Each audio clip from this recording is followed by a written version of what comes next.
There is no doubt that the government has a massive task to carry through in the coming months. Although nobody is denying this, the government has often been criticized for its lack of transparency and its tendency to deny the displaced, the general public, and the media the right to adequate information about the real conditions in the camps and also resettlement procedures.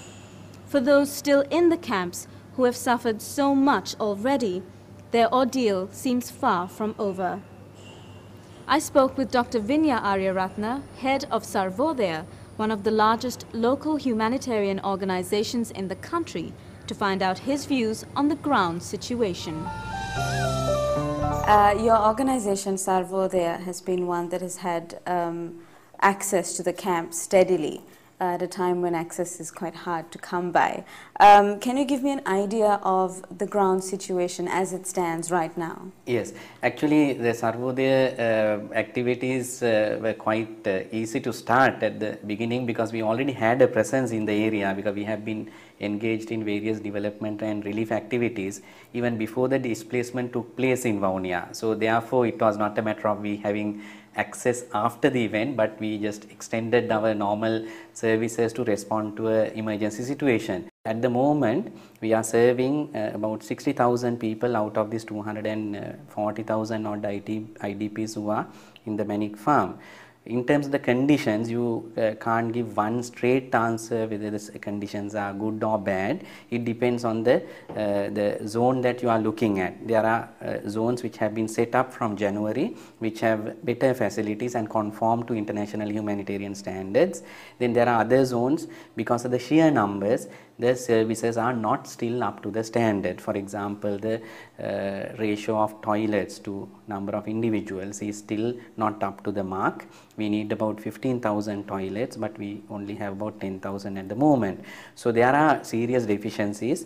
Then also with the current expectations of the rains coming, then the preparedness is still inadequate. So we are facing great challenges.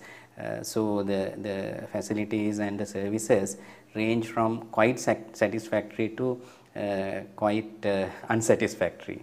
So there have been several pressing needs that aid workers have identified. Some say that congestion is the worst problem. Others say that the conditions in the camps generally have to be improved. In your opinion, what is the most urgent, pressing problem at the moment? The basic needs are being met. The quality of those services have to be improved, no question about it. But I think the large numbers, even with so much work done by the government and humanitarian organizations, it's just not possible to maintain high quality services for this number of people. So decongestion is important. People have to move out to smaller camps or to go back to their original places of residence. That has to happen. But there are other pressing needs. For example, still the family reunification process is slow. So we can attend to these problems because these are very humane things and urgent in terms of the emotional and psychological well-being of the people.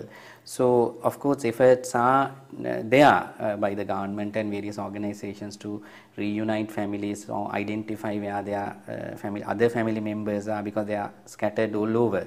Some are in hospital. Is it happening fast enough? No, I think it can be improved very much. I think this is an urgent need that has to happen. And also, even if you cannot reunite, at least sharing of the information makes a big difference. If they know that their relations are in this hospital or in this camp, that will make a difference. Then I think it's also fair by the people if they know what is the general time frame that they can go back to their homes. So the government has come up with a 180-day plan and things are happening, and I hope that process gets expedited and the people, they have a right to know. Okay, but now the government has to deal with this massive task of resettlement, and according to the government, they have to balance these two concerns, the defense concern and the humanitarian concern. And these two usually clash because restriction of movement, that's all because of security reasons. How do you think this should be handled or balanced in a more Yes, I think there are ways of balancing. I think there are genuine concerns, because we have also witnessed ourselves that there are elements who have really been very sort of detrimental to the well-being of the people, who have probably done atrocities in the past to civilians. So there is a security element there. But I think that can be expedited if that process is made transparent. This is what is happening, and this is how the judicial process is taking place. So we know that certain individuals are identified and detained, and they are in camps, and once the judicial process takes place, it's a very very legal, within the law process. But that has to be expedited, because you can't just say that security delays things indefinitely. So now the government has planned to resettle thousands within the coming weeks. Do you know anything about this program, how it's progressing? Yes, the government has identified certain areas where people can move without much difficulty, where landmine problem is not there, where people have been living until very recent times, where they are confident of the infrastructure support and security and so on. So we are made to understand that people have been now resettled in areas in Mana, we know, and we are also involved in that process. In Jaffna, people have been moved. We don't know exactly the areas and the numbers, but altogether, also in the eastern province, people have been sent back. So altogether, about 20,000 to 30,000 people are being settled right now. But I believe that within the next few weeks, before the rain starts, at least 100,000 people have to be moved out, not necessarily resettled, but relocated. Do you see that happening?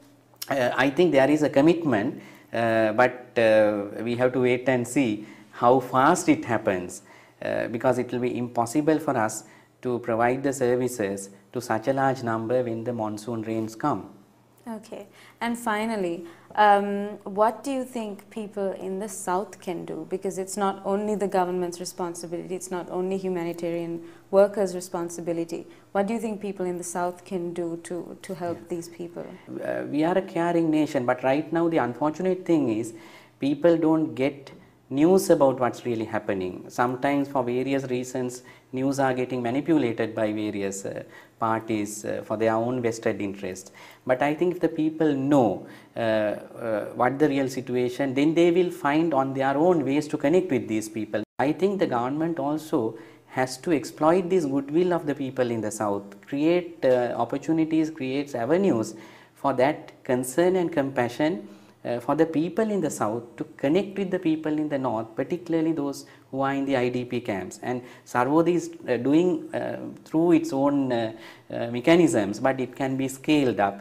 That way I think we can lay a very strong foundation for reconciliation, because that's the only way that we can move forward as one country. Although Dr. Ariyaratne admits that the government has only been able to resettle around 30,000 people so far, he still hopes to see 100,000 civilians relocated within the next month or so. With the impending monsoons clouding the horizon, he believes that now is the time to act. We're going in for a break right now, but when we return, we move on to the question of inclusion and how information communication technology, or ICT, can provide answers.